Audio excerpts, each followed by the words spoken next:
للمتقين والصلاة والسلام على سيد الأنبياء والمرسلين وعلى آله وأهل بيته وأصحابه وذرياته أجمعين أما بعد أعوذ بالله من الشيطان الرجيم بسم الله الرحمن الرحيم كنتم خير أمة أخرجت للناس تأمرون بالمعروف وتنهون عن المنكر وتؤمنون بالله صدق الله العلي العظيم وبلغنا رسوله النبي الأمين الكريم ونحن على ذلك لمن الشاهدين والشاكرين والحمد لله رب العالمين. وقال الله تبارك وتعالى في شان حبيبه الكريم إن الله وملائكته يصلون على النبي يا أيها الذين آمنوا صلوا عليه وسلموا تسليما. الصلاة والسلام عليك يا رسول الله الصلاة والسلام عليك يا نبي الله وعلى آلك وأصحابك يا نور الله صلی اللہ تعالی علیہ وسلم. محترم علماء کرام، شعراء اعظام اور کارکنان اجلاس، محترم سامعین و حاضرین، خواتین اسلامیہ، السلام علیکم ورحمۃ اللہ تعالی وبرکاتہ.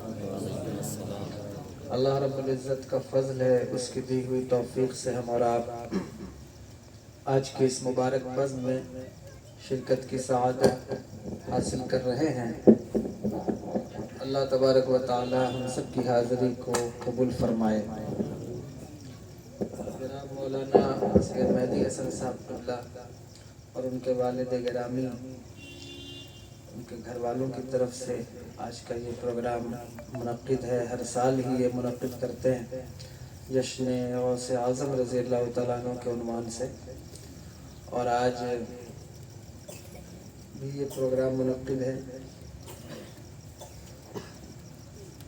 بارش کا کچھ موسم ہے، اگر اللہ چاہے گا تو ہم تھوڑی دیر اس کے دین کی بات کریں گے، اور تھوڑی دیر بارش تھم جائے گی تو، ورنہ یہ بارش کا ہونا بھی بہت اچھا ہے کہ یہ اللہ تبارک و تعالیٰ کی رحمت ہے، لیکن تھوڑی دیر اس کا ذکر کرنے کی مہلت ملے تو اللہ سے دعا ہے کہ اللہ تبارک و تعالیٰ کرم فرمائے اور میری زبان پر کلمۃ الحق جاری فرمائے. آپ پریشان مت ہوئیے گا، بارش تیز ہوگی تو ہم اختتام کر دیں گے. مجھ سے کچھ ذکر کے لیے بھی کہا گیا ہے، تھوڑی دیر میرے ساتھ مل کر آپ درود شریف کا ورد کر لیں اگر آپ کی اجازت ہے. میرے ساتھ مل کر پڑھیں. اللہ رب محمد صلی علیہ وسلم، اللہ رب محمد صلی علیہ وسلم، نحن عباد محمد صلی علیہ وسلم، اللہ رب محمد صلی علیہ وسلم، نحن عباد محمد صلی علیہ وسلم، اللہ رب محمد صلی علیہ وسلم، نحن عباد محمد صلی علیہ وسلم.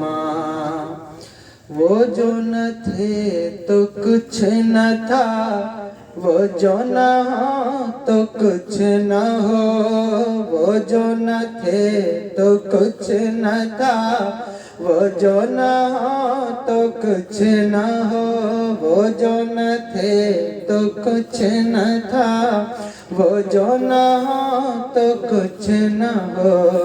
جان ہے وہ جہان کی، جان ہے تو جہان ہے. اللہ رب محمد صلی علیہ وسلم، نحن عباد محمد صلی علیہ وسلم.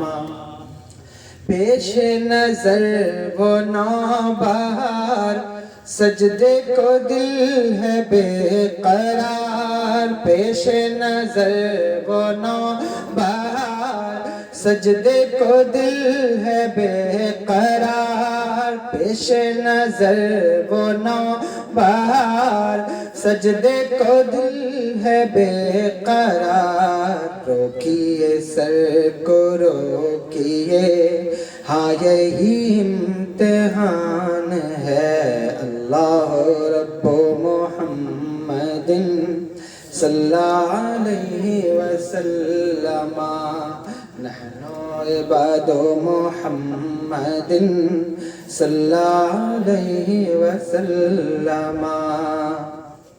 آپ کو اچھا لگ رہا ہے ذکر؟ آپ بھی میرے ساتھ اگر تھوڑا سا پڑھیں گے تو آپ کی یہ جو گلیاں ہیں، یہ درخت ہے، یہ جو انوائرمنٹ ہے آپ کے علاقے کا، وہ اچھا ہو جائے گا، اور اس میں کوئی شرمانے والی بات نہیں، حضور کا ذکر ہے تو ہمیں کھل کر کرنا چاہیے، تو تھوڑا سا آواز بلند کر لیں اگر، اور اہل ممبر بھی بلند کر لیں تو بڑی بڑی مہربانی۔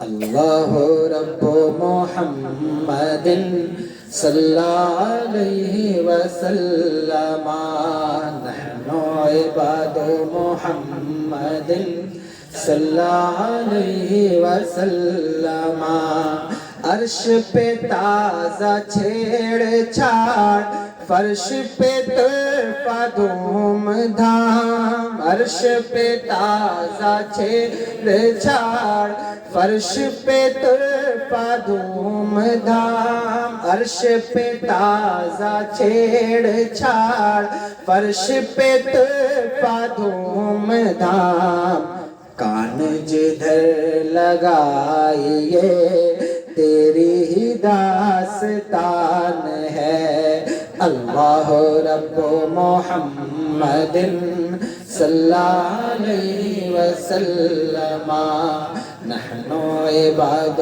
محمد صلی علیہ وسلم، اللہ رب محمد صلی علیہ وسلم، نحن عباد محمد صلی علیہ وسلم، خوف نہ رکھ رضا ذرا تو ہے عبد مصطفیٰ، خوف نہ رکھ رضا ذرا تو ہے عبد مصطفیٰ، خوف نہ رکھ رضا ذرا تو ہے عبد مصطفیٰ، خوف نہ رکھ رضا ذرا تو ہے عبد مصطفیٰ، تیرے لیے امان ہے، تیرے لیے امان ہے، اللہ رب محمد صلی علیہ وسلم، نحن عباد محمد صلی علیہ وسلم، السلام علیکم۔ اور بھی نعت شریف پڑھنے کے لیے کہا گیا ہے، لیکن میں پہلے کچھ بیان کر لیتا ہوں تو وقت رہے گا بعد میں تھوڑی دیر۔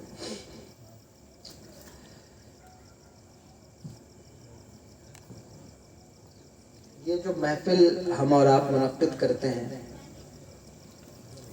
اس کا جو بنیادی مقصد ہے محفل کو منعقد کرنے کا، وہ کیا ہے؟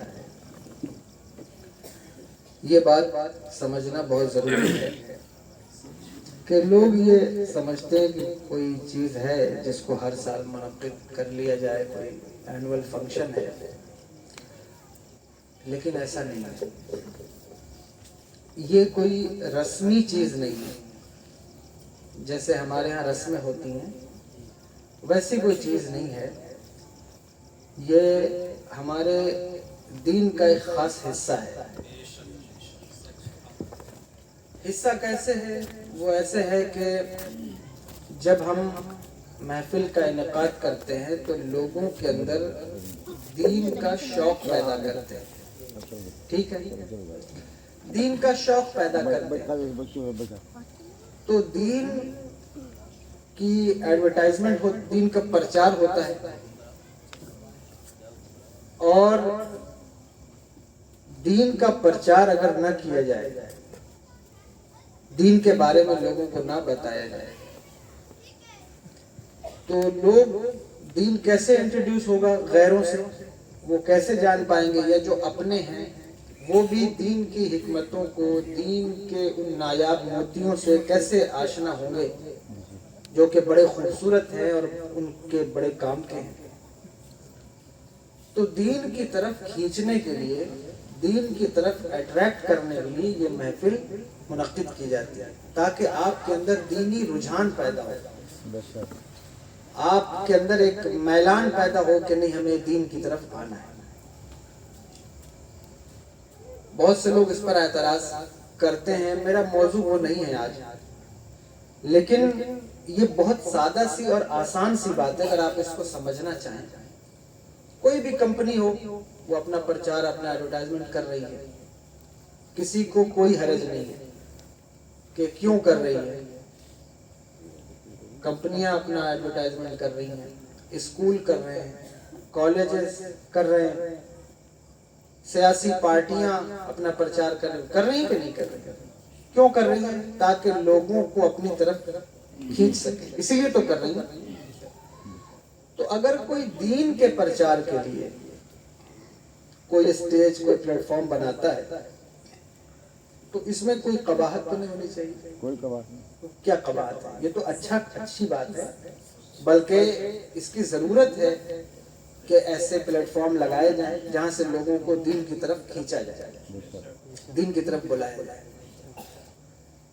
جتنے اولیاء گزرے ہیں جو اللہ کے ولی تھے، وہ یہی کام کیا انہوں نے کہ وہ پلیٹ فارم لگاتے تھے۔ اب ان کا طریقہ کار اس زمانے کے حساب سے تھا، جیسے کہ انہوں نے خانقاہ بنا لی اور اس کے اندر انہوں نے لوگوں کو بلایا، پھر وہاں بلا کر ان کو دین کی باتیں بتائیں، ان کو کچھ اشعار سنائے، کیونکہ اشعار سے شوق بڑھتا ہے، تو اس لیے انہیں اشعار سنائے گئے تاکہ ان کے اندر دین کی رغبت پیدا ہو، دین کی محبت پیدا ہو، اور کثرت سے لوگ ان کی طرف آئے۔ ایسا نہیں ہے کہ لوگ نہیں آئے، بہت بڑا ہجوم ان کی طرف آیا۔ ان کے بلانے کا جو طریقہ تھا، انہوں نے جو اس میں ٹیکنک استعمال کی، جو حکمت لگائی، وہ بہت زبردست تھی۔ اور اس زمانے میں بھی لوگوں کو دین کی طرف بلانے کے لیے جو بھی بہترین طریقہ ہو سکتا ہے دائرہ شریعت کے اندر، تو اس سے لوگوں کو دین کی طرف بلانا چاہیے۔ اسی میں سے ایک طریقہ ان محفلوں کا ہے کہ جس میں ہم لوگوں کو بلا لیتے ہیں کہ آپ آئیے، ہم آپ کو دین کی بات بتائیں۔ یہی ہے ایک مقصد اس کا، یہ بات اپنے ذہن میں رکھیے۔ لیکن اگر امت اس سے بیزار ہو جائے اور اسے اس بات کا خیال نہ رہے کہ ہمیں کچھ دین کے لیے کرنا ہے یا نہیں کرنا ہے، ہماری کوئی رسپانسبلٹی ہے یا نہیں ہے، کوئی ذمہ داری ہے یا نہیں ہے، تو پھر یہ ایک ایسا موڑ ہے کہ جس پر ہمیں سب سے زیادہ سوچنا چاہیے اور ہمیں فکر کرنی چاہیے کہ امت کا ایک طبقہ یہ سوچنے لگ جائے، جیسے کہ ہمیں آپ ہیں، آپ کے ذہن میں اگر یہ بات آ جائے کہ ہمارے اوپر دین کے حوالے سے کیا رسپانسبلٹی ہے، ہم تو اللہ نے پیدا کیا ہے، نماز پڑھتے ہیں، روزہ رکھتے ہیں، بات ختم ہو گئی۔ تو اسی سلسلے میں آپ سے یہ گفتگو کرنے جا رہا ہوں۔ آپ سننا چاہتے ہیں، تیار ہیں آپ کہ آپ کی جو ذمہ داری ہے وہ کیا ہے، اور آپ کو جو منصب ملا ہے وہ کیا ملا ہے، اور آپ کا مقام کیا ہے؟ تو تمہید کا وقت نہیں ہے، بالکل ڈائریکٹ اپنی بات شروع کر رہا ہوں۔ قرآن پاک کی سورہ ہے سورہ آل عمران، اس کی آیت نمبر 109 یا غالباً 110 آیت نمبر ہے جو میں نے تلاوت کیا ہے۔ اور وہ بھی پوری آیت نہیں، نہ تمام حالت میں، اختصار کی غرض سے میں نے اس کو تلاوت کیا ہے۔ جب آپ دیکھتے ہیں نا کہ مدینہ شریف میں جو سورہ نازل ہوئی ہیں ان کی آیتوں کا مزاج یہ ہے کہ آیتیں لمبی لمبی ہوتی ہیں، سمجھ رہے ہیں؟ اور جو مکی صورتیں ہیں ان کی آیتیں چھوٹی چھوٹی ہوتی ہیں۔ عمومی طور پر جب آپ نے کوئی سورہ نہیں دیکھی یعنی کہ جس کی آیت لمبی لمبی ہے تو آپ سمجھ جائیے کہ یہ سورہ مدنی ہے، یعنی مدینہ شریف میں نازل ہوئی۔ اور جو آیتیں چھوٹی چھوٹی ہیں تو آپ سمجھ جائیے کہ یہ ہو سکتا ہے کہ مکی صورتیں ہیں۔ اس کی وجہ مکے میں دشمنوں کے جمگھٹے تھے، تعاقب تھا، اور پھر وہاں سے جانا بھی تھا، تو چلتے چلتے جلدی جلدی باتیں ہوتی تھی، جیسے ویل یومئذ للمکذبین رب المشرقین و رب المغربین ارأیت الذی یکذب بالدین۔ تو یہ ہے، لیکن جب مدینہ شریف میں حضور تشریف لائے تو یہاں نازل ہونے والی صورتوں کا مزاج یہ ہے کہ آیتیں لمبی لمبی ہوتی ہیں، اور وہ بھی بعض تو اتنی لمبی کہ ایک ایک صفحے کی آیت ہے۔ کیوں؟ یہ علم تشخیص ہے، قرآن کی پیتھولوجی ہے۔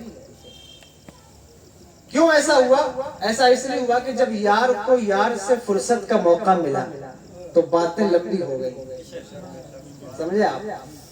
اسی میں سے ایک آیت تمام حالت میں نے پڑھ دی، کنتم خیر امت اخرجت للناس تامرون بالمعروف وتنہون عن المنکر وتؤمنون باللہ۔ ترجمہ سن لیجئے اور بالکل پوائنٹ ٹو پوائنٹ گفتگو کر کے جلدی ختم کر دوں، اللہ کا بڑا کرم ہے، تھوڑی دیر بارش رک گئی ہے۔ کنتم تھے تم، یہ علماء بیٹھے میرے پیچھے یہ سب مجھ سے بڑے لوگ ہیں اور بہت قابل لوگ ہیں، یہ الگ بات ہے، یہ تقلید نہیں کرتے۔ جو جتنا قابل ہوتا ہے وہ اتنا خاموش ہوتا ہے، اور جو جتنا کم علم ہوتا ہے اتنے زیادہ وہ بکر بکر کرتا ہے، میرے جیسا آدمی۔ تو میں آگے بیٹھ کے کروں، یہ سب بیٹھے خاموش۔ کنتم تھے تم، کانا یکونو اگر کوئی قرینہ صارفہ نہ ہو تو یہ کیا کرتا ہے؟ ماضی پر دلالت کرتا ہے کہ تھے تم، کیا تھے؟ خیر امت۔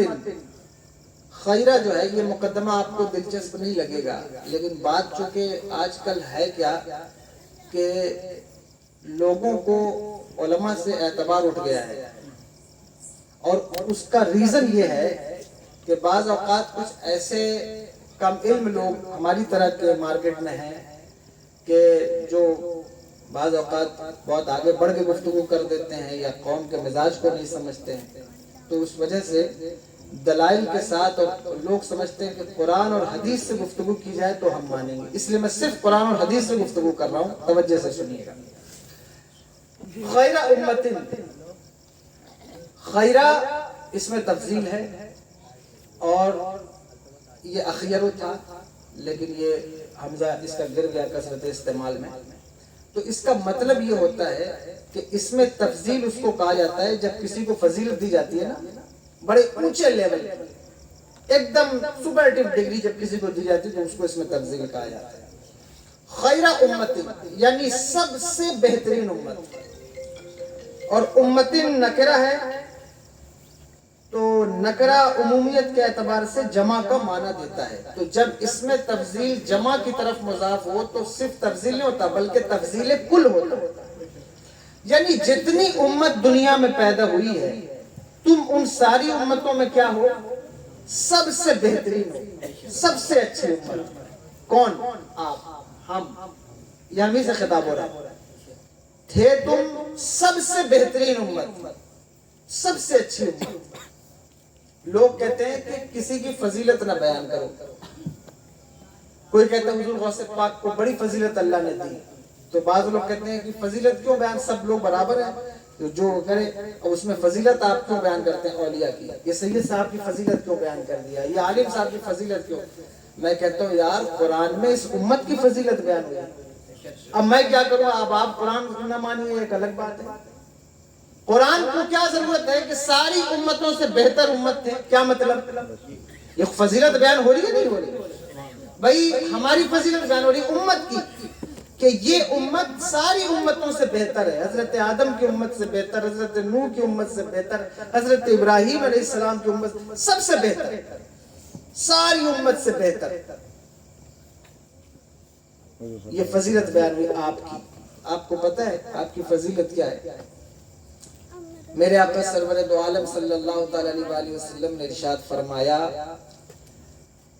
کہ میدان محشر میں 120 صفیں لگائی جائیں گی، سارے اولین و آخرین جو دنیا میں پیدا ہوئے، حضرت آدم علیہ السلام سے لے کر حضرت عیسیٰ علیہ السلام اور حضور تک 120 صفیں۔ حضور فرماتے ہیں کہ 40 صف میں ساری دنیا کے لوگ ہوں گے اور 80 صف صرف میری امت کی ہوگی۔ یہ فضیلت ہے۔ اور فضیلت بتاؤں آپ کی، چونکہ لوگ اولیاء کی فضیلت نہیں سننا چاہتے تو میں آپ ہی کی فضیلت بیان کر رہا ہوں اور قرآن اور حدیث کی روشنی میں بیان کر رہا ہوں۔ اگر کسی کو اعتراض ہو مجھ سے یہی کراس کوشچن کر سکتا ہے۔ حضور نے فرمایا، صحیح حدیث ہے، کہ جنت انبیاء پر حرام ہے جب تک کہ میں محمد صلی اللہ علیہ وسلم جنت میں داخل نہ ہو جاؤں، اور ساری امتوں پر جنت حرام ہے جب تک کہ میری امت جنت میں نہ داخل ہو جائے۔ یہ فضیلت ہے آپ کی۔ حضرت خاتم المحدثین علامہ جلال الدین سیوطی علیہ الرحمہ نے اپنی کتاب کفایت الطالب اللبیب فی خصائص الحبیب میں ایک لمبی روایت نقل فرمائی ہے اس امت کی فضیلت پر۔ وہ لکھتے ہیں کہ جب حضرت موسیٰ علیہ السلام پر الواح تورات کا نزول ہوا تو انہوں نے اللہ تبارک و تعالیٰ کی بارگاہ میں عرض کی، یا اللہ، میں نے اپنی کتاب میں ایک ایسی امت کا تذکرہ پڑھا ہے جو سب سے بعد میں آئے گی، سب سے لاسٹ میں آئے گی، لیکن اس کا مقام، اس کا مرتبہ سب سے پہلے نمبر کا ہوگا۔ آئے گی سب سے بعد میں، سب سے آخر میں، لیکن اس کا مرتبہ، اس کا منصب سب سے پہلے نمبر کا ہوگا۔ یا اللہ اس امت کو میری امت کر دے۔ تو آواز آئی، موسیٰ وہ تو میرے پیارے احمد کی امت ہے، وہ میرے پیارے احمد، یعنی آپ آئے ہیں سب سے بعد میں لیکن آپ کا مقام سب سے بڑا ہے، سب سے افضل ہے۔ اللہ اکبر۔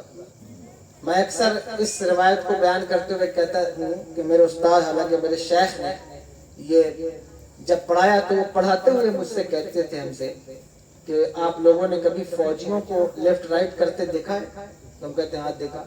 تو کہتے ہیں کہ جب فوجی لیفٹ رائٹ کرتے ہیں اور ان کا جنرل انہیں لیفٹ رائٹ کراتا ہے تو وہ بالکل قدم سے قدم ملا کر چل رہے ہوتے ہیں اور دور تک چلے جاتے ہیں۔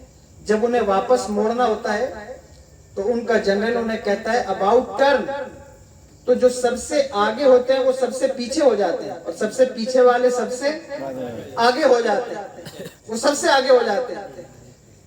تو فرمایا کہ وہ چکر کاٹ کے نہیں پلٹتے بلکہ وہ اپنے قدموں پہ پلٹتے ہیں، سب سے پیچھے والے سب سے آگے کھڑے ہو جاتے ہیں اور سب سے پیچھے والے سب سے آگے ہو جاتے ہیں، سب سے آگے والے پیچھے ہو جاتے ہیں۔ تو فرمایا کہ ساری امتیں آئیں، حضرت آدم علیہ السلام کی امت، حضرت نوح علیہ السلام کی امت، سب سے آخر میں مصطفیٰ جان رحمت صلی اللہ تعالی علیہ وسلم کی امت آئی۔ فرماتے ہیں میدان محشر میں جنت کے 8 دروازے کھول کر جب منادی اباؤٹ ٹرن کہے گا تو سب سے بعد میں آنے والے سب سے پہلے جنت میں داخل ہوئے۔ یہ اس امت کا کمال ہے، اتنا مرتبہ اللہ نے آپ کو دیا ہے۔ اس امت کا مرتبہ یہ مقام اس امت کا ہے۔ اب آپ مجھے بتائیے کہ جس امت کا مقام اتنا ہو اس امت کے علماء کا مقام کتنا ہوگا، اور اس امت کے ولیوں کا مقام کتنا ہوگا، اور پھر اس امت کے نبی کا مقام کیا ہوگا۔ اسی لیے امام بولے فرش والے تیری شوکت کا علو کیا جانے، خسروا عرش پہ اڑتا ہے فریر آتے۔ آپ نہیں جان سکتے، ہم نہیں جان سکتے کہ مقام کیا ہے، کیا مرتبہ ہے۔ ہم اس امت کی فضیلت کو نہیں جان سکتے کہ اس امت کی فضیلت کیا ہے۔ اسی روایت میں حضرت موسیٰ علیہ السلام نے عرض کی، یا اللہ میں نے ایک امت کا تذکرہ پڑھا کہ ایک ایسی امت آئے گی کہ جو نیکی نہ کرے نیکی کا ارادہ کرے، صرف نیکی کا ارادہ کرے، تو اس کے نام اعمال میں نیکی لکھ دی جاتی ہے۔ یا اللہ اس امت کو میری امت کر دے۔ آواز آئی قالت تلک امت احمد، اے موسیٰ وہ تو میرے پیارے احمد کی امت ہے۔ یعنی آپ نیکی کریں تو الگ بات ہے، اگر نیکی کا ارادہ کر لیں تو اللہ آپ کو اس کا ثواب عطا فرماتا ہے۔ ایک شخص میدان محشر میں اس کو اس کا نامہ اعمال دیا جائے گا، وہ اپنا نامہ اعمال پڑھے گا، دیکھے گا اس میں حج لکھا ہوا ہے، وہ کہے گا یا اللہ میں نے تو کوئی حج نہیں کیا، ساری زندگی کبھی میں حج کے لیے نہیں گیا، میرے نامہ اعمال میں حج کیسے ہے؟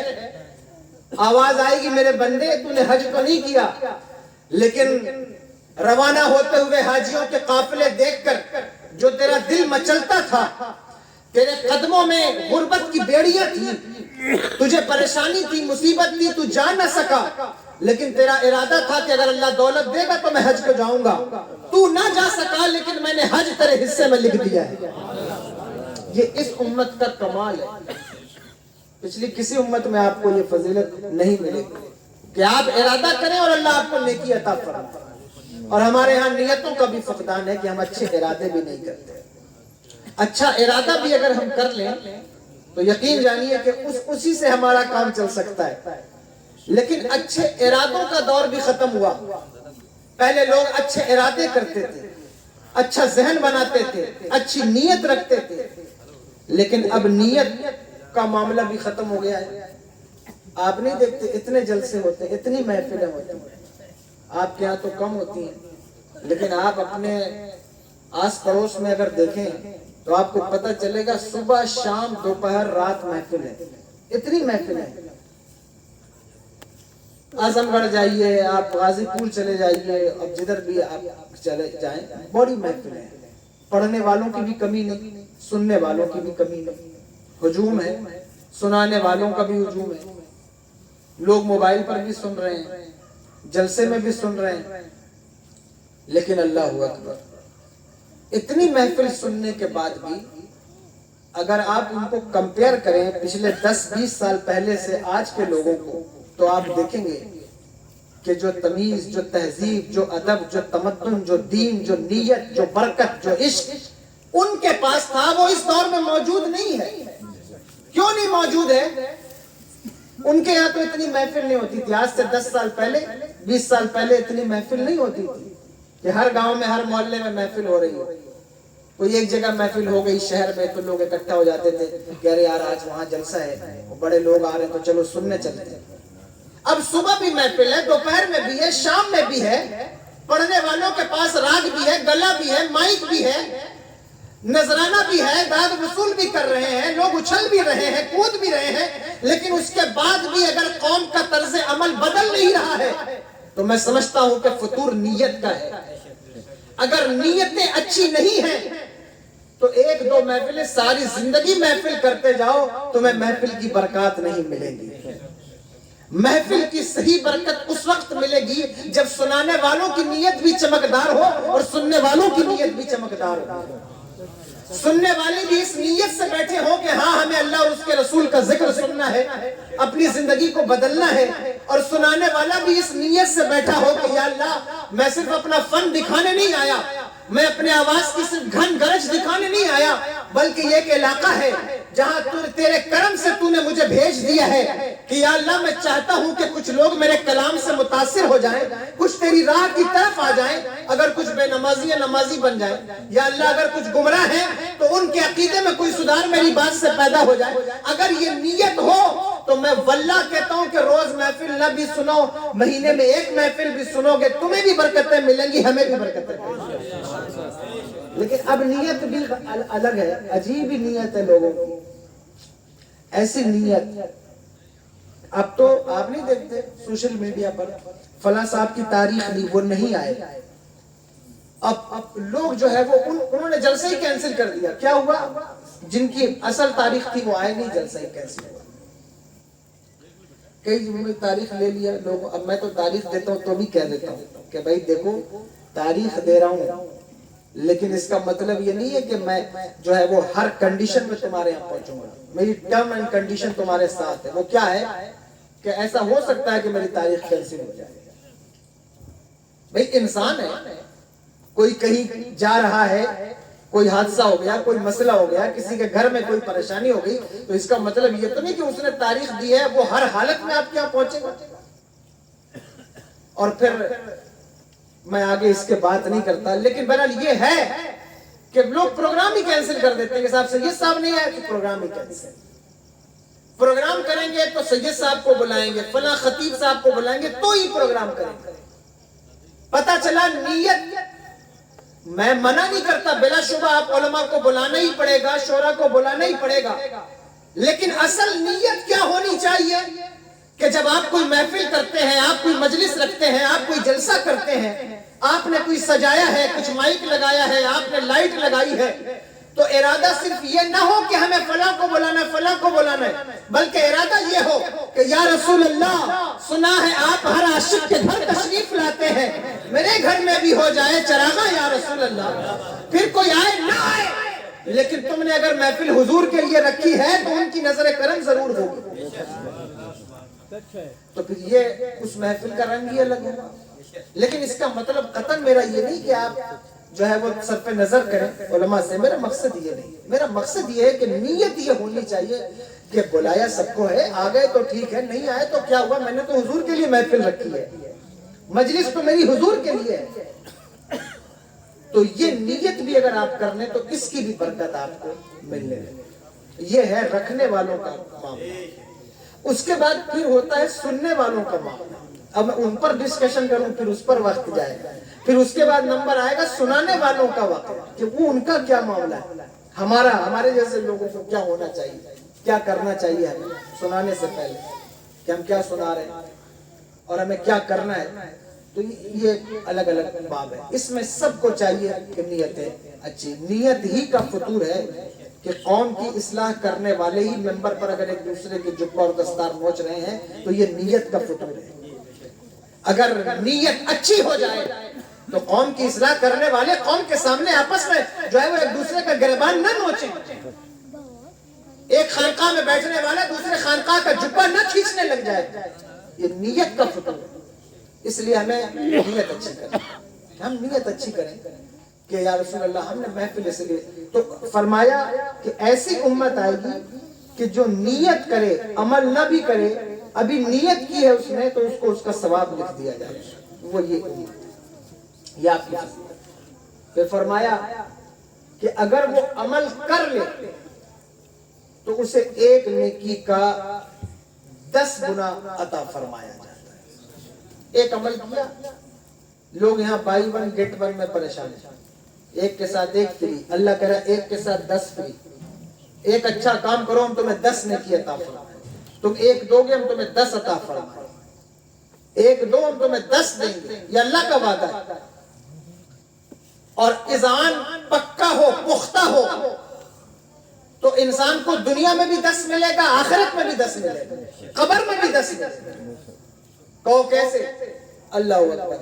حضرت رابعہ بصریہ رضی اللہ تعالیٰ عنہ, بہت بڑی اللہ کی ولیہ, ان کے گھر میں رات میں مہمان آ گئے, روٹی نہیں تھی, ایک روٹی تھی. تو خادمہ نے کہا کہ مخدومہ روٹی نہیں ہے, کیا کی جائے, کیا کیا جائے؟ آپ نے فرمایا کہ یہ جو ایک روٹی اسے خیرات کر دے. تو اس نے اٹھا کے کسی فقیر کو دے دیا. اور پھر آ کر کہنے لگی کہ مخدومہ ایک روٹی تھی, آپ نے اسے بھی خیرات کر دیا ہے, تو اب مہمانوں کو کیا پیش کریں گے؟ تھوڑی دیر کے بعد دروازے پر دستک ہوئی, کسی نے دروازہ کھٹکھٹایا, اندر سے پوچھا گیا کون ہے؟ اس نے کہا میں فلاں ابن فلاں, فلاں کا غلام, میرے آقا نے کھانا بھیجا ہے.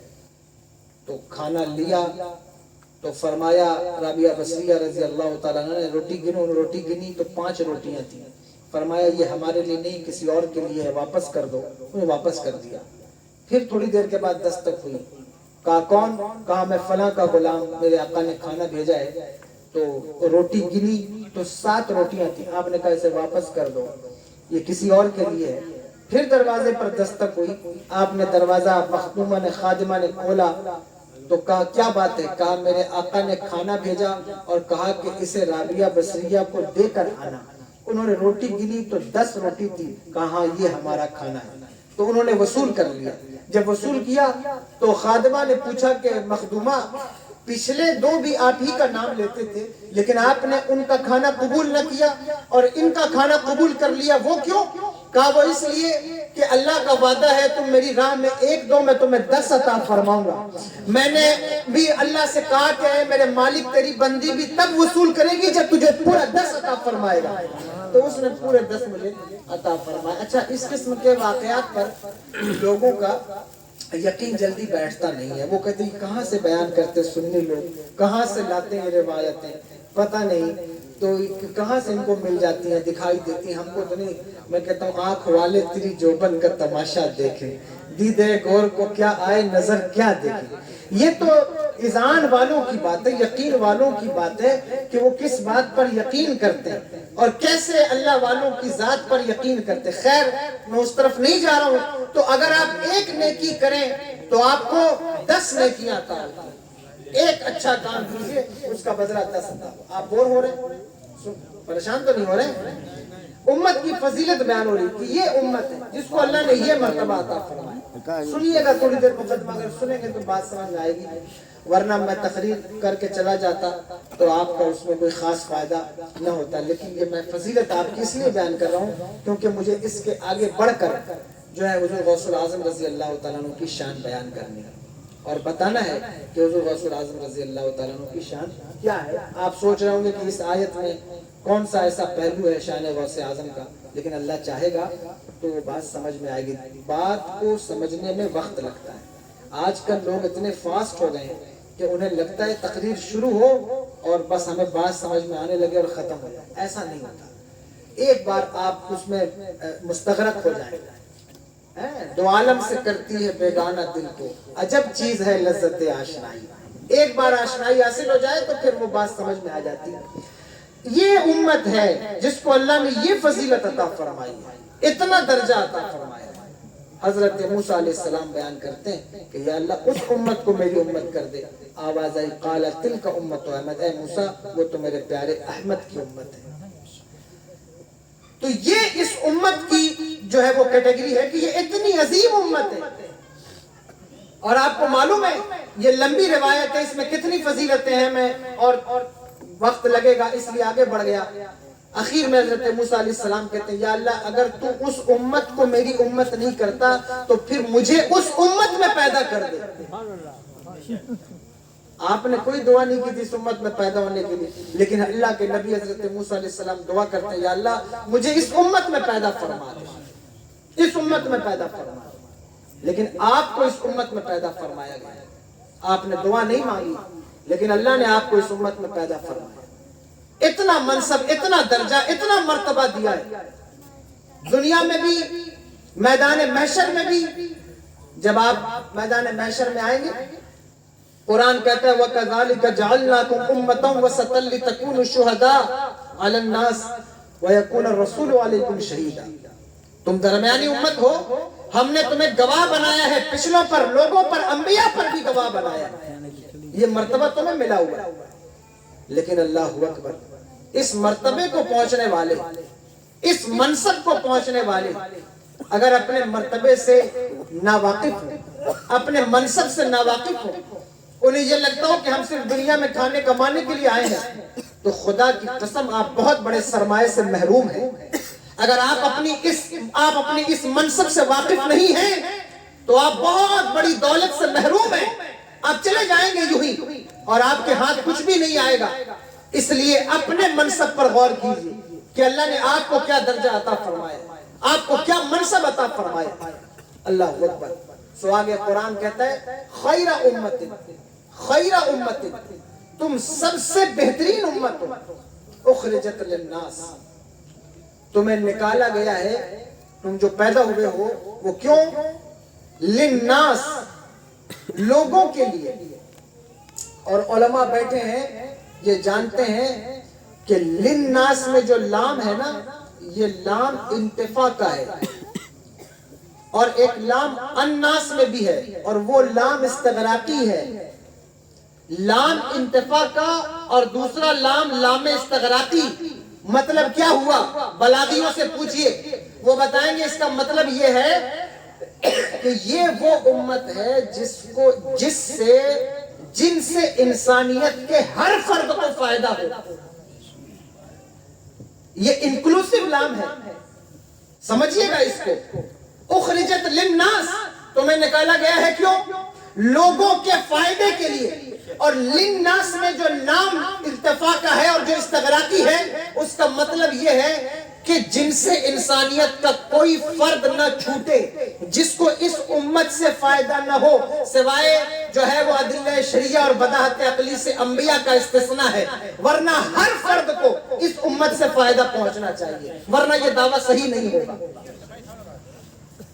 اب یہ امت بنی ہے حضور کے زمانے میں، اور یہ قرآن دعویٰ کر رہا ہے کہ اس کو ہر انسان کو فائدہ پہنچانا ہے۔ بتائیے کیسے فائدہ پہنچائیں گے آپ؟ ہمارے یہاں تو لوگ اپنے پڑوسیوں کو فائدہ نہیں دینا چاہتے۔ اس امت میں پیدا ہو کر ایک بھائی دوسرے بھائی کا فائدہ نہیں دینا چاہتا کہ اسے کیوں فائدہ ہو، بلکہ میں آپ کو ذمہ داری سے کہتا ہوں، کتنے لوگ ایسے ہیں جو مریض صرف اس لیے ہیں، اس لیے نہیں کہ ان کے پاس دولت کم ہے، وہ مریض اس لیے ہیں کہ دوسروں کے پاس زیادہ کیوں ہے۔ آپ کہیں گے آپ کیسی بات کر رہے ہیں؟ میں کہوں گا میں آپ پتہ نہیں کتنے لوگوں سے ملتے ہیں روز، لیکن الحمدللہ شاید ہی کوئی ایسا دن ہوتا ہو جس دن میں 200-400-500 لوگوں سے نہ ملتا ہوں۔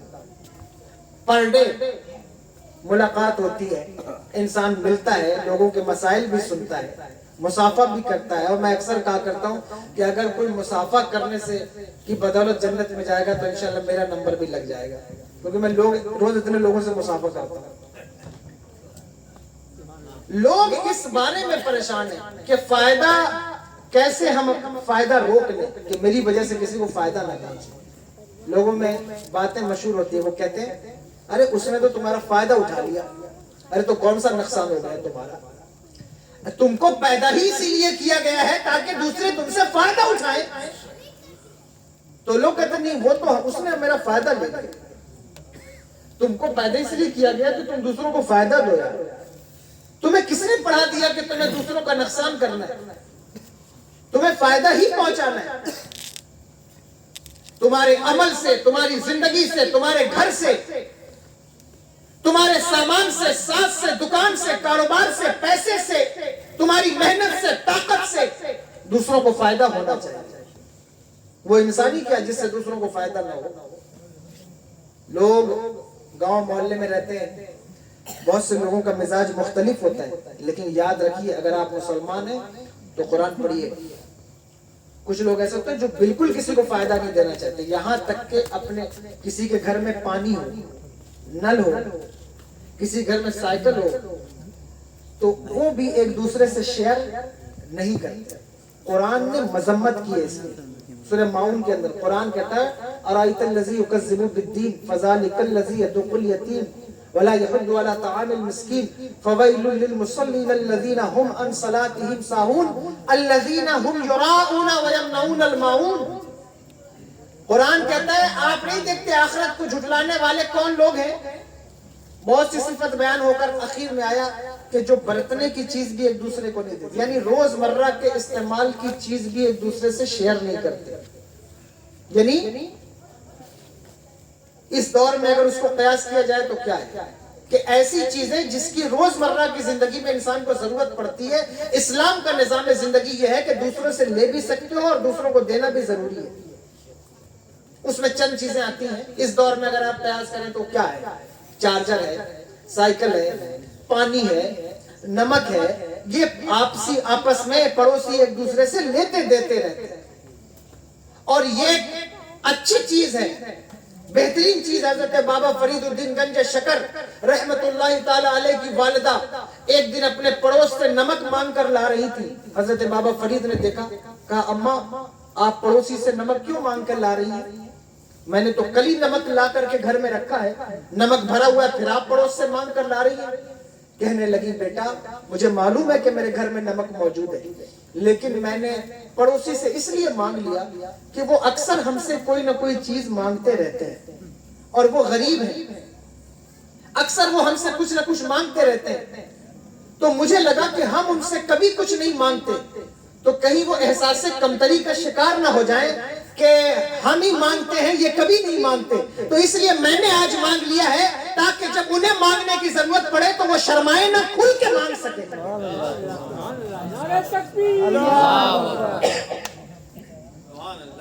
تو یہ فائدہ تو ہم دینے کے لیے پیدا ہوا کہ ایک دوسرے کو فائدہ پہنچائیں، لیکن ہم فائدہ نہیں پہنچاتے۔ ہماری کوشش ہوتی ہے کہ ہم سے جتنا ہو سکے ہم ایک دوسرے کا نقصان کر جائیں۔ اللہ معاف کرے، اگر آپ کو میری بات سے اتفاق نہ ہو تو آپ معاف کیجئے گا، لیکن میں آپ کا مبلغ ہوں اس وقت۔ آپ کوشش کیجئے کہ اپنی زندگی میں یہ خوبصورت پہلو داخل کیجئے۔ آپ بہترین امت ہیں، بہت اچھی امت، سب سے بہترین امت۔ اگر آپ کی یہ کنڈیشن ہوگی، آپ ہی ایک دوسرے پر جو ہے وہ ذرا سی بات پر لڑیں گے تو یہ آپ کا شیوا نہیں، آپ کا معیار بلند، آپ کا منصب اونچا ہے۔ قرآن نے ایک زمانے خاص کے لیے بنی اسرائیل کو کہا تھا انی فضلتکم علی العالمین، ہم نے تمہیں عالمین پر فضیلت دی ہے، لیکن یہ وہ امت ہے کہ رہتی دنیا تک اس امت کو فضیلت حاصل ہے۔ اس کے بعد بھی اگر آپ یہ حرکت کریں تو یہ بڑی غیر مناسب۔ اس لیے ایک دوسرے سے مل کر اتنی محبت اور اتنا پیار آپ کے اندر ہو کہ آپ حضرت عمر ابن خطاب رضی اللہ تعالیٰ عنہ ایک دن اپنے گھر میں سیری لائے۔ سیری جانتے ہیں؟ بکرے کی سیری، آپ تو کسی اور چیز کی سیری جانتے ہوں گے یہاں، لیکن بہرحال تو وہ لائے اور ان کا شوق تھا کہ اس کو میں بناؤں گا، تو انہوں نے اپنی اہلیہ کو دیا، کہا کہ اس کو تیار کرو، ہم اسے کھائیں گے۔ اہلیہ نے کہا کہ کیا آپ اکیلے کھائیں گے؟ عورتیں بھی کیسی اللہ اکبر اس دور کی، انہوں نے فرمایا ہاں میں نے تو یہ سوچا نہیں، تو چلو ہم کسی کو بلائیں گے ضرور۔ پھر وہ کہنے لگے کہ کیا ہی اچھا ہو کہ اگر ہم یہ سری اپنے کسی پڑوسی کو تحفہ کر دیں کہ ہم اسے لائے تھے لیکن ہم اپنی خوشی میں اسے شریک کرنے کے بجائے اس کے پورے گھر والوں کو یہ خوشی دے دیں۔ ان کی بیوی نے کہا بڑی اچھی بات ہے، اور اس کو اٹھا کر انہوں نے اپنے کسی دوست کو، کسی پڑوسی کو دے دیا، اور پڑوسی کو دے دیا۔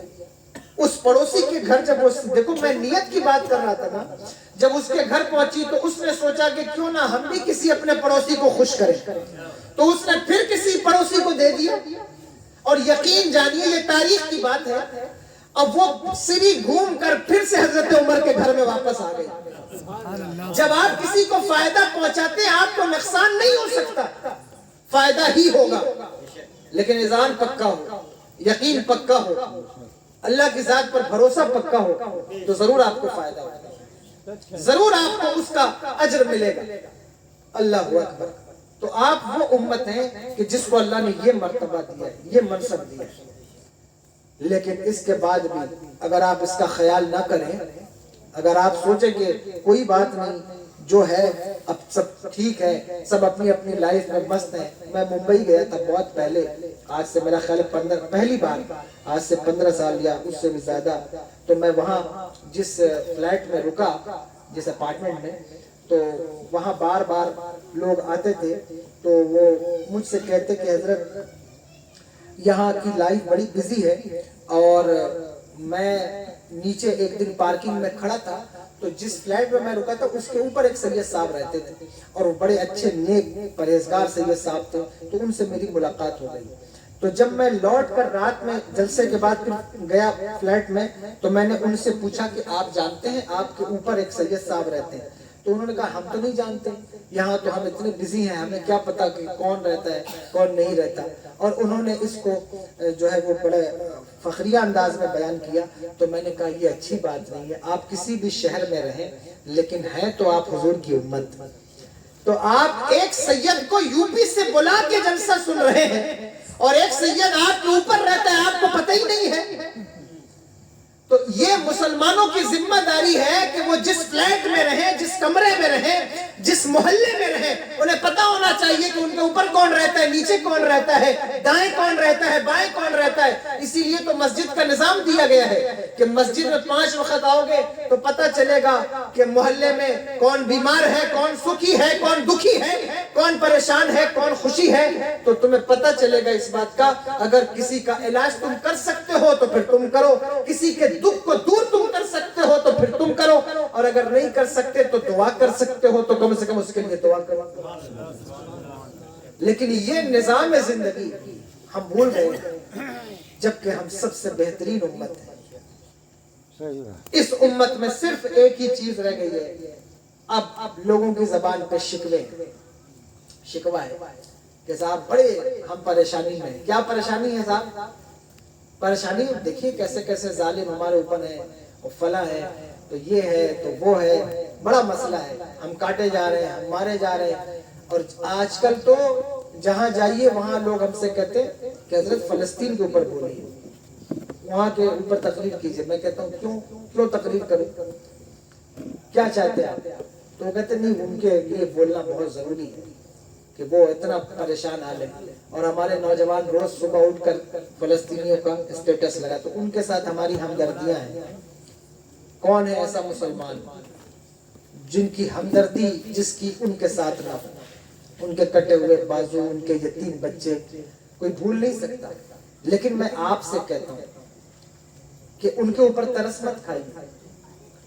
فلسطینیوں اور فلسطینی عورتوں کو سلام ہے جنہوں نے ایسے بچے پیدا کیے ہیں کہ وہ مر جاتے ہیں لیکن اپنی جگہ نہیں چھوڑتے۔ ان کے اوپر تمہیں ترس کھانے کی کیا ضرورت ہے کہ تم ان کے اوپر ترس کھا رہے ہو؟ جہاں جہاں موجود ہے تو حضرت آپ اس فلسطینی پر بولیے، ان کے اوپر ترس مت کھاؤ، وہ ترس کھانے والی چیز نہیں۔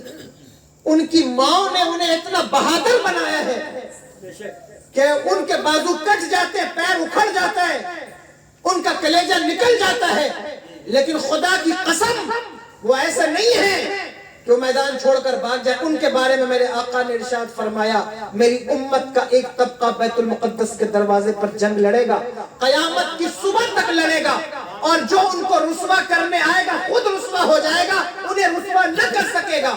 ان کی ہمتوں کو سلام ہے، ان ماؤں کو، ان نوجوانوں کو سلام ہے، خدا کی قسم وہ بڑے عظیم لوگ ہیں۔ بلکہ میں تو یہ کہتا ہوں، ابھی ترکی میں جب زلزلہ آیا تھا، ایک چھوٹی بچی ملبے میں دبی پڑی تھی اندر، اس کو لوگ پکڑ کر نکالنے لگے تو اس نے ہاتھ جوڑ کر کہا کہ مجھے مت نکالو، یہی رہنے دو۔ انہوں نے پوچھا کیوں؟ کہا اس لیے کہ اس وقت میرے سر پہ دوپٹہ نہیں ہے، اس لیے مجھے مت نکالو۔ میں کہ تم اس قوم پر ترس کھاتے ہو، اس پر تمہیں ترس کھانے کی ضرورت نہیں، ترس تو تمہارے اوپر کھانا چاہیے۔ فلسطینیوں کے پاس نہ لنگر ہے، نہ چادر ہے، نہ بریانی ہے، نہ پلاؤ ہے، نہ مائک ہے، نہ جلسہ ہے، نہ لائٹ ہے، نہ روشنی ہے، کچھ نہیں ہے۔ لیکن اللہ اکبر، جس وقت نماز کا وقت ہے وہ نماز میں کھڑے ہوئے ہیں، جب قربانی کا وقت ہے وہ قربانی کے لیے کھڑے ہیں۔ 5 وقت اگر پیٹ بھر کھا کر تمہیں فجر اور ظہر کا خیال نہیں ہے تو ترس تمہارے اوپر کھانا چاہیے۔ اگر تمہاری الماریاں کپڑوں سے بھری ہیں اور تمہاری عورتیں بے پردہ ہیں تو ترس تمہارے اوپر کھانا چاہیے، ان کے اوپر نہیں۔ اور میں اکثر کہتا ہوں کہ فلسطینیوں کی دنیا بظاہر خراب ہے لیکن ان کی آخرت خراب نہیں ہے۔ ترس اس کے اوپر نہیں کھایا جاتا جس کی دنیا خراب ہو آخرت اچھی ہو، ترس اس کے اوپر کھایا جاتا ہے جس کی آخرت خراب ہو دنیا چاہے جتنی بھی اچھی ہو۔ اس لیے ہمیں اپنے اوپر ترس کھانے کی ضرورت ہے، ہم کے دوسروں کے اوپر ترس کھانے چلے۔ آپ ان سے عبرت لے سکتے ہیں، آپ ان سے سیکھ سکتے ہیں کہ امت کیا ہے، امت کسے کہتے ہیں۔ ہمارے یہاں تو جمعہ کی نماز میں 5 منٹ زیادہ ہو جائے تو لوگوں کی چیخیں نکل جائیں، لیکن جن کی زندگی گزر گئی دشمنوں کے سامنے کھڑے کھڑے، ان کی زبان سے آج تک اف نہیں نکلا۔ آپ دکھاؤ کوئی ایسا بیان ان کے کسی ذمہ دار شخص کا جس نے یہ کہا کہ ہم اوب گئے بیت المقدس سے، معاذ اللہ۔ دکھاؤ جس نے کہا کہ ہم تھک گئے اس زندگی سے، وہ ان کا نعرہ ہے ہم نہیں تھکیں گے، ہم نہیں ہٹیں گے۔ امت اسے کہتے ہیں۔ خدا کی قسم کچھ عبرت لیجیے، ہمارے جلسے میں پانی برس جائے تو لوگ اٹھ کے بھاگ جاتے ہیں، اچھا بیان چل رہا ہو، اچھی تقریر چل رہی، حضور کا ذکر چل رہا ہو، جھم کے بارش ہو جائے، آپ دیکھیں لوگ چلے جائیں گے، نہیں بیٹھ سکتے۔ یہ آپ وہ امت ہے، آپ کا وہ مقام ہے، خدا کی قسم کہتا ہوں آپ ہی کے بارے میں کہا گیا، دی اذانیں کبھی یورپ کے کلیساؤں میں، کبھی افریقہ کے تپتے ہوئے صحراؤں میں، دشت تو دشت ہے، دریا بھی نہ چھوڑے ہم نے، بحر ظلمات میں دوڑا دیے گھوڑے ہم نے، لیکن کس منہ سے آپ یہ بات کہیں گے؟ اگر آپ گھر سے چل کر 5 بار مسجد نہیں جا سکتے تو کس منہ سے آپ یہ بات کہیں گے؟ اگر آپ کو امت کے لٹنے کا، مٹنے کا، کٹنے کا احساس نہیں ہے، کس منہ سے آپ یہ بات کہیں گے؟ ہر بار آپ کو علماء، مبلغین، خطبہ پکار کر کہتے ہیں آؤ نیک بن جاؤ، عورتوں کو بلاتے ہیں آؤ باپردہ بن جاؤ، نوجوانوں کو کہتے ہیں آؤ دین کا کام کرو، لیکن آپ کو لگتا ہے یہ ٹھیکہ صرف علماء کا ہے، یہ کام صرف ایک جماعت کا ہے، آپ غلطی پر ہیں۔ قرآن خود اسی آیت میں آگے بیان کر رہا ہے تامرون بالمعروف وتنہون عن المنکر، یہ اسی امت کی صفت ہے، یہ صفت ہے اس امت کی، یہ خبر ثانی ہے، یہ بیان کی گئی کہ تم بھلائی کا حکم دینے والے، برائی سے روکنے والے، تم فائدہ پہنچانے والے، اگر تم ہی لوگوں کا نقصان کرنے لگ جاؤ، ایک دوسرے کے نقصان کے درپے ہو جاؤ تو تم شایان شان تو نہ رہی بات، اس معیار پہ تو نہ اترے، تمہارا منصب بڑا ہے، تمہیں اس لیے نہیں پیدا کیا گیا کہ تم ایک دوسرے کی غیبت بیٹھ کر کرو، تمہیں اس لیے نہیں پیدا کیا گیا کہ تم چوراہے پر بیٹھ کر چغلیاں کرو، تمہیں اس لیے نہیں پیدا کیا گیا کہ تم شادیاں کرو اور مر جاؤ، تمہیں پیدا کیا گیا ہے تاکہ تم دین کی بقا کے لیے کام کرو، تمہیں پیدا کیا گیا ہے، تم آپ سمجھتے ہیں ہم سے اکیلے کیا ہوگا؟ اکیلے کیا ہوگا؟ اللہ اکبر، اکیلے کیا ہوگا؟ آج بھی ہو گر براہیم سہیمہ پیدا، آگ کر سکتی ہے انداز گلستان پیدا۔ آپ دین کی اگر کچھ خدمت کرنا چاہتے ہیں، آخری بات عرض کر رہا ہوں، آپ کسی کی کوئی خدمت مت کیجیے، بس آپ اپنے کردار کو اچھا کر لیجیے، یہی سب سے بڑی خدمت ہے۔ لوگ سمجھتے ہیں ہم بہت بڑا جلسہ کریں گے تو دین کی خدمت ہوگی، نہیں، بلا شبہ جلسہ کرنا بڑا کام ہے، لیکن اس وقت دین کی ریکوائرمنٹ یہ نہیں ہے، دین اس بات کا متقاضی نہیں ہے۔ لوگ سمجھتے ہیں کہ ہم بہت بڑی مسجد کا مینار بنائیں گے تو ہم دین کا کام کر رہے ہیں، نہیں، مینار بنانا بہت ثواب کا کام ہے، میں منع نہیں کرتا، لیکن دین کی ریکوائرمنٹ اس وقت یہ نہیں ہے۔ کیا ہے دین کا تقاضا؟ دین سے وفاداری کا عنوان اس وقت اپنے کردار کو صحیح کرنا ہے، اپنا کردار اچھا، جھوٹ ختم کیجیے، غیبت ختم کیجیے، دوسروں کی جلن، حسد، اڑن یہ نکال دو دل سے، تمہارا منصب بڑا مرتبہ ہے آپ کا، اللہ نے آپ کو اس محبوب کی امت میں پیدا فرمایا، اتنا بڑا مقام دے کر، اتنا بڑا منصب دے کر، کیوں کہ آپ دوسروں کو فائدہ پہنچائیں۔ اخرجت للناس، آپ ہیں، موجود ہیں یا نہیں جہاں سے میں چل رہا ہوں؟ اخرجت للناس، تمہیں نکالا گیا ہے لوگوں کے فائدے کے لیے کہ آپ لوگوں کو فائدہ پہنچائیں۔ میں نے عرض کیا کہ اس فائدے میں للناس میں جو لام ہے وہ اتفاق کا ہے، دوسرا لام استغراقی ہے، اس کا مطلب یہ بنتا ہے کہ اس امت سے پچھلی ساری امتوں کو بھی فائدہ پہنچاؤں، اور اگر یہ ثابت نہیں کیا جائے تو یہ دعویٰ صحیح نہیں ہوگا۔ اس کو کیسے ثابت کیا جائے گا؟ بس اسی پر گفتگو ختم ہو جائے گی، یہ ثابت ہو جائے گفتگو ختم۔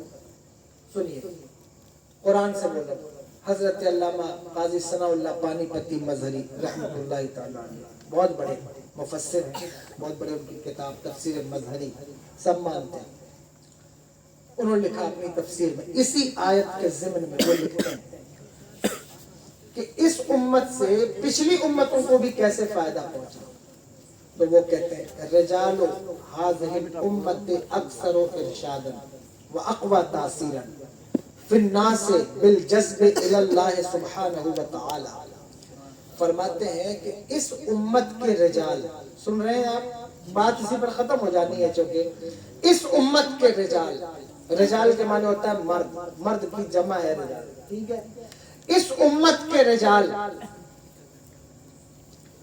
پچھلی ساری امتوں سے، جتنی بھی امتیں گزری ہیں، اس امت کے اولیاء سے اس امت کے اولیاء مردان خدا کیا ہے؟ ان کی تاثیر سب سے زیادہ قوی ہے. کسی امت کے ولیوں میں وہ تاثیر نہیں ہے جو اس امت کے اولیاء میں. توجہ سے سنیے گا. بڑے بڑے ولی پچھلی امت میں بھی پیدا ہوئے ہیں، لیکن یہ کہاں سے میں کہہ رہا ہوں؟ علامہ قاضی ثناء اللہ پانی پتی مظہری اسی آیت کے ذیل میں لکھا ہے. تفسیر مظہری ہے، جلد نمبر 1 صفحہ نمبر جو ہے وہ 100 سے کچھ اوپر کا. تو وہ لکھتے ہیں کہ اس امت کے اولیاء اپنی تاثیر میں اتنے قوی ہیں اور اللہ کی طرف لوگوں کو کھینچنے میں جو ان کا کردار ہے وہ پچھلی کسی امت میں نہیں ہے. دلیل اس کی دیکھیے اگر آپ کو یقین نہ ہو. اس امت کے اولیاء جتنی تیزی سے لوگوں کو اپنی طرف کھینچتے ہیں پچھلی امت میں کسی نے اس طرح نہیں کھینچا. کسی کے ارد گرد لوگ اتنے جمع نہیں ہوئے. دلیل دوں؟ ایک غریب نواز ہندوستان کی زمین پر قدم رکھیں تو 90 لاکھ لوگوں کو کھینچتے ہیں. بولو صحیح کہہ رہا ہوں غلط کہہ رہا ہوں؟ 90 لاکھ لوگ ایک نبی کے ہاتھ میں نہیں، نبی کی امت کے ولی کے ہاتھ پر ایمان لاتی ہے. اللہ معاف کرے میں کسی نبی کی توہین نہیں کر رہا ہوں، لیکن یہ بات کسی نبی کی تاریخ میں بھی ہو تو مجھے بتاؤ. نبیوں کا مقام الگ ہے، لیکن جو ولیوں سے چڑھتے ہیں نا ان سے بھی پوچھو. آپ مجھے بتائیے حضرت غوث اعظم رضی اللہ تعالیٰ عنہ کی تاریخ زندگی میں حضرت شیخ عبداللہ محدث دہلوی نے لکھا ہے اخبار الاخیار کے اندر کہ جب آپ خطاب کرتے تھے تو ایک خطاب میں اتنے لوگ ہوتے تھے 50,000 یہودی ایک تقریر پر ایمان لاتے تھے. ایک خطاب میں، ایک محفل میں 50,000 یہودی. یہودی جانتے ہیں آپ کون ہوتے ہیں؟ 5 لاکھ مشرک ایمان لائے تو یہ کم ہے. 50,000 یہودی اگر ایمان لائے تو یہ بڑی بات ہے. ان کے جیسی ضدی قوم. ہٹلر نے اتنا ان کو مارا یہودیوں کو، ان مٹھی بھر بچ گئے، لیکن آپ دیکھیے کہ ان کے کارنامے کیا ہیں. اور خود حضور نے فرمایا کہ اس وقت تک دنیا میں امن قائم نہیں ہو سکتا جب تک ایک بھی یہودی زندہ ہے، کیونکہ ان سے زیادہ فتنہ پھیلانے والا کوئی نہیں. ہمارے نوجوان اگر کسی قوم کو سب سے زیادہ فالو کرتے ہیں تو وہ یہودیوں کو فالو کرتے ہیں. ان کے ہیئر اسٹائل، ان کے پینٹ کا اسٹائل. میں آپ سے یہ نہیں کہتا کہ آپ اپنی زندگی بدل دیجئے، لیکن اتنا ضرور کہوں گا کہ اسلام کے دشمنوں کو تو فالو مت کرو کم سے کم. حضور نے یہاں تک فرمایا کہ اگر تمہارے پاس صدقہ دینے کا پیسہ نہ ہو فَلْيَلْعَنِ الْيَهُودُ، تم یہودیوں پر لعنت بھیج دو صدقہ ادا ہو جائے. قرآن کہتا ہے لا تتخذوا اليهود والنصارى اولیاء، تم انہیں اپنا دوست نہ بناؤ. لیکن اللہ اکبر، حالات بد سے بدتر ہیں. حضور جب مدینہ شریف آئے تو میرے آقا سیدھا بال جھاڑتے تھے. یہ سیدھا بال ہوتا ہے، اس میں مانگ نہیں نکالتے. لیکن جب حضور مدینے آئے تو حضور نے اس میں مانگ نکالی بال میں. تو صحابہ نے کہا رسول اللہ آپ آپ نے پہلے کبھی نہیں نکالی. تو حضور نے فرمایا یہودی بھی بال جھاڑتے ہیں بالکل سیدھا اور وہ مانگ نہیں نکالتے. میں نے اس لیے مانگ نکالی تاکہ ان کی مخالفت ہو. عاشورہ کا روزہ، محرم کا، حضور نے صحابہ سے پوچھا یہ یہودی کیا کرتے ہیں، روزہ رکھتے ہیں؟ انہوں نے کہا کہ یہ حضرت موسیٰ علیہ السلام کا دن مناتے ہیں. حضور نے فرمایا موسیٰ ہمارے پیغمبر ہیں، ہم بھی دن منائیں گے لیکن ہم 2 روزہ رکھیں گے، ایک نہیں، تاکہ ان کی مخالفت. ہم جو امامہ باندھتے ہیں امامے کے نیچے ٹوپی ہوتی ہے، جبکہ امامے کے نیچے ٹوپی کیا ضرورت ہے؟ ٹوپی پہلے نہیں لگائی جاتی. لیکن یہودی بھی امامہ باندھتے تھے، وہ نیچے ٹوپی نہیں لگاتے. حضور نے فرمایا کہ ہم امامہ باندھو تو نیچے ٹوپی لگاؤ تاکہ ان کی مخالفت ہو. لیکن افسوس ہے اس قوم پر جو اپنے نبی کے طریقے کو چھوڑ کر انہی یہودیوں کے طریقہ اختیار کرا اور پھر وہ کہتے ہیں ہمیں عزت نہیں ملتی. عزت کیسے ملے گی آپ کو؟ کوئی بھی قوم جب اپنے نبی کے طریقے کو چھوڑ دے اسے عزت نہیں مل سکتی. تعلیم کے راستے سے، پیسے کے راستے سے، سرمایہ کے راستے سے، سیاست کے راستے سے، آپ لکھ لیجئے خدا کی قسم عزت نہیں مل سکتی اس قوم کو کہ جو اپنے نبی کے طریقے کو چھوڑ دے. جس کے پاس مذہب موجود ہو، ریلیجن موجود ہو، چھوڑ دے، بائی ہارٹ نہ لے، وہ عزت حاصل نہیں کر سکتا. 56-57 ملک ہیں دنیا میں اسلام کے نام کے اوپر بنے ہوئے ہیں. آپ بتائیے، آپ مجھے بتائیے، کسی غیر ملک میں کسی یہودی پر کوئی انگلی رکھ دے تو اسرائیل اس ملک کے سر پہ چڑھ جائے، لیکن یتیموں کا خون بہہ رہا ہے، بہنیں بیوہ ہو رہی ہیں، گھر جلائے جا رہے ہیں، اللہ اکبر، بازو کٹ رہے ہیں، بچے بلک رہے ہیں. 56-57 ملک ہونے کے بعد بھی کوئی پلٹ کر ان کی طرف دیکھنے کے لیے تیار نہیں ہے. اس سے بڑی بے غیرتی اور کیا ہو سکتی ہے؟ تم کہتے ہو عزت، اس سے بڑی بے غیرتی اور کیا ہے؟ اس سے بڑی بے غیرتی اور کیا ہو سکتی ہے؟ کیوں؟ طریقے مصطفیٰ کو چھوڑنا ہے وجہ بربادی. اسی سے قوم دنیا میں ہوئی بے اقتدار اپنی. تم حضور کا لباس اتار کر پھینک دو، تم حضور کا طریقہ کنارے رکھ دو، تم پڑوسیوں کے حقوق بھول جاؤ، تم مسجد کا راستہ فراموش کر دو، تمہیں اسلامی لباس اچھا نہ لگے، تمہیں جلسوں میں بیٹھنا اچھا نہ لگے، اور تمہاری ریکوائرمنٹ یہ ہے کہ دنیا تمہاری عزت کرے. خدا کی قسم نہیں کرے گی عزت. عزت اسی کی ہوتی ہے جو مصطفیٰ جان رحمت کی عزت پہ قربان ہوتا ہے. جو ان کی عزت پہ قربان نہیں ہے اس کو کبھی عزت حاصل نہیں ہو سکتی. عزت اسی کو ملے گی جو دین کی عزت کرے گا، جو دین کی قدر کرے گا. آپ بہترین امت ہیں، آپ کو بہترین دین ملا ہے، قدر کیجئے اس دین کی، عزت کیجئے اس دین کی. اللہ اکبر. اگر آپ نہیں کریں گے، آپ یہ سمجھتے ہیں کہ ہم نے بہت پڑھا، ہم نے بہت پیسہ کمایا، ہم عزت حاصل کر لیں گے. یقین جانیے میں بہت بڑا آدمی تو نہیں ہوں، میری عمر بھی زیادہ نہیں، لیکن میں نے جہاں تک دیکھا ہے ملک بیرون ملک میں جانتا ہوں، میں نے دیکھا لوگوں کو، بڑے بڑے بیرسٹر سے بھی میں جانتا ہوں جو میرے حلقے میں ہیں، پی ایچ ڈی کرنے والے، میڈیکل لائن میں جانے والے لوگوں کو بھی آپ کا کسی بھی شعبے سے تعلق، آپ کتنے بڑے کیپٹلسٹ بن جائیں، لیکن اگر آپ کے پیچھے آپ کا دین نہیں کھڑا ہے آپ کی کوئی عزت نہیں، آپ کا کوئی وقار نہیں.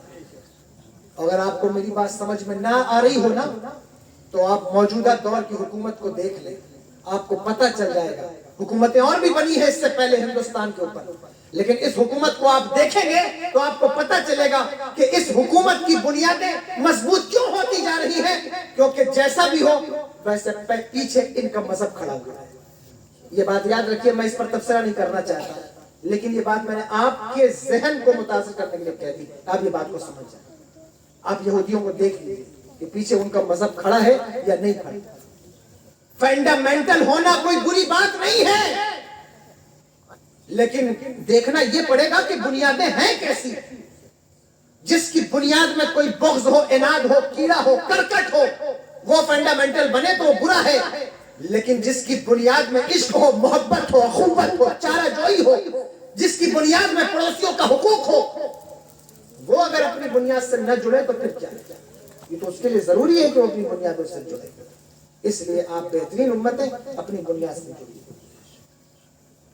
اس امت کے اندر، اس امت میں، اس امت کے اولیاء کو جو منصب ہے وہ کسی اور کا نہیں. یہی وجہ ہے کہ آج بھی اللہ نے ان کو جو عزت دی ہے وہ بڑے سے بڑے حاکموں کو نہیں عطا. یہاں سے ایک امریکہ کا بہت بڑا اسکالر تھا، لوٹ کر کے گیا، اس نے تھیسس لکھا، اس نے ایک آرٹیکل لکھا تھا، اس میں لکھا کہ میں نے ہندوستان میں ایک قبر کو حکومت کرتے ہوئے دیکھا. لوگوں نے پوچھا قبر کو حکومت کرتے دیکھا؟ کہا ہاں قبر کو حکومت کرتے دیکھا. کہا وہ کس کی قبر ہے؟ وہ ہندوستان میں تو فلاں کی گورنمنٹ ہے. اس نے کہا گورنمنٹ 5 سال میں بدلتی ہے، لیکن 800 سال سے علی کا ایک بیٹا ہندوستان پر حکومت کر رہا ہے، اور اس کی قبر کا، اس کا نام خواجہ خواجگان ہے، خواجہ معین الدین چشتی حسن سنجری ہے. جب تک وہ موجود تھا تب بھی حکومت کرتا تھا، اپنی قبر میں ہے پھر بھی حکومت کر رہا ہے. نعرہ تکبیر، نعرہ رسالت. اس سے فائدہ اس کے دور والے بھی لیتے تھے، اور اس سے فائدہ اس کے دور کے بعد والے بھی لے رہے ہیں. تو لام انتفاع کا اور دوسرا لام استغراقی. فائدہ سب کو ہو تو جا کے دیکھو غریب نواز سے کس کو فائدہ ہو رہا ہے. کتنا بڑا جو ہے وہ عالم ہے جو ان سے فائدہ یاب ہے. کون سا ایسا طبقہ ہے. چلو اور آگے بڑھو. جن کی بس میں بات ختم کے قریب آئی. شیخ عبدالحق محدث دہلوی نے 50,000 لوگ ایمان لاتے یہودی. حضرت امام احمد ابن حنبل کی تاریخ زندگی میں ابن اماد حنبلی نے لکھا ہے کہ جس دن حضرت امام حنبل کا جنازہ اٹھا, آپ کے جنازے کو دیکھ کر 2 لاکھ یہودی ایمان لائے. 2 لاکھ یہودی ایمان لائے جنازے کو دیکھ کر. پتا چلا مردان خدا جیتے جی بھی لوگوں کو کھینچتے ہیں, مرنے کے بعد بھی لوگوں کو کھینچتے ہیں. جیتے جی بھی فائدہ دیتے ہیں, مرنے کے بعد بھی فائدہ دیتے ہیں. وہیں سے پہلا لام انتفاع کا, دوسرا استغراقی. فائدہ سب کو. چلیے یہ بات آپ کی سمجھ میں سمجھتا ہوں کسی حد تک آئی ہوگی, حالانکہ موضوع ادھورا رہ جائے گا اس لیے کہ وقت اس میں زیادہ درکار ہے کہ آپ اس پورے عنوان کو سمجھ سکیں. کنتم خیر امت اخرجت للناس, تم کو نکالا گیا ہے لوگوں کے فائدے کے لیے تاکہ تم لوگوں کو فائدہ پہنچا سکے. آگے فرماتے ہیں, خود ہی کہتے ہیں کہ اس امت کے رجال وہ اقوا تاثیر ہے, ان کی تاثیر قوی ہے. وہ جتنا لوگوں کو اپنی طرف کھینچتے ہیں اتنا کسی امت میں آپ نہیں. جس دن حضرت ابراہیم علیہ السلام نے آگ کو گلزار کیا, بتائیے کتنے لوگ ایمان لائے. میں تقابل نہیں کر رہا ہوں, اور حضرت ابراہیم علیہ السلام کے مرتبے کو حضور غوث الاعظم نہیں پہنچ سکتے. حضور کوئی نہیں پہنچ سکتا, کوئی غیر نبی کیسے پہنچے گا, ان کا مقام ایسا ہے. لیکن آپ یہ دیکھیں کہ کتنے لوگ ہیں. جس دن آپ نے آگ کو گلزار کیا آپ کی اہلیہ ایمان لائے, اور زیادہ سے زیادہ جو بات کی جاتی ہے وہ یہ کہ حضرت لوط علیہ السلام ایمان لائے, 2 لوگ. لیکن اللہ اکبر, اس امت کے رجال جس گلی میں, جس علاقے میں, جس قریے میں چلے جائیں لوگ چوک در چوک ان کے پیچھے. ایمان لانے والوں کو دیکھو, ان کے پیچھے آنے والوں کو دیکھو. یہ اس امت کے اولیاء کی تاثیر, اس کے رجال کی تاثیر کہ لوگ کھنچ کے آتے ہیں. حضور غوث الاعظم رضی اللہ تعالیٰ عنہ خطاب کے لیے بیٹھے, پہلی تقریر جس دن آپ منبر پر بیٹھے آپ کے سامنے صرف 3 لوگ بیٹھے, صرف 3 لوگ.